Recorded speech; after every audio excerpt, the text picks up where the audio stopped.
we've got 6,798 minus 3,359. So let's see how far we can get with the subtraction.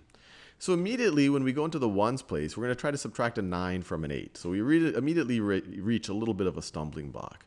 And to see what our options are here in terms of regrouping, I'm going to rewrite both of these numbers. So I'm going to rewrite 6,798 literally. So this is equal to 6,000. That's this right over here. That's 6,000 plus 700 plus 700 plus 90 plus 90 plus 8, plus 8 plus 8 minus all of this. So minus, so I could do it, I could subtract each of the places. So I could say this is going to be minus 3,000.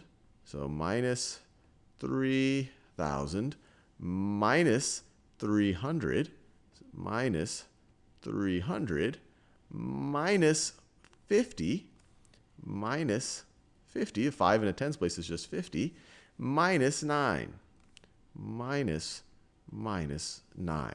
So here we're just explicitly showing what those place values represent. A 6 in the thousands place is 6,000. A 3 in the hundreds place is 300. But let's go back to our problem. We wanted to subtract a 9 from an 8. Well, that's a little bit of a stumbling block, but what if we could take some of the value from some of these and give it to the 8?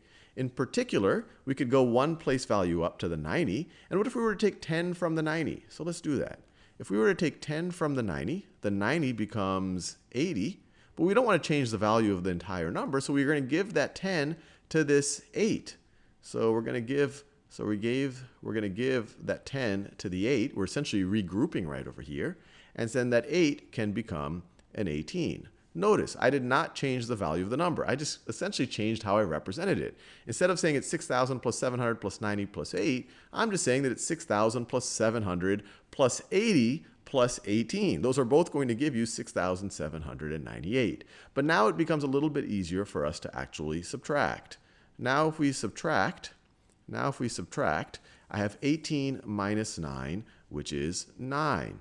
I have 80, not 90 now. I have 80 minus 50, which is 80 minus 50, which is 30. And these are all positive. So this is plus 9.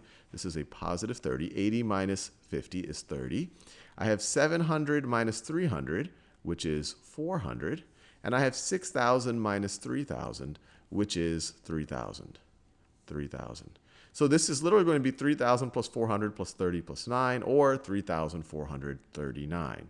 Now, how would you do it if you didn't want to write it out like this? And this is where you'll see kind of a shorthand notation. This is often called borrowing.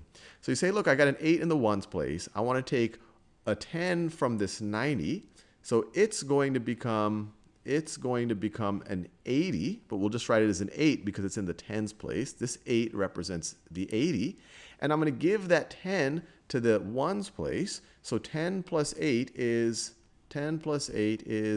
18. And now you can subtract. 18 minus 9 is 9. 8 minus 5 is 3.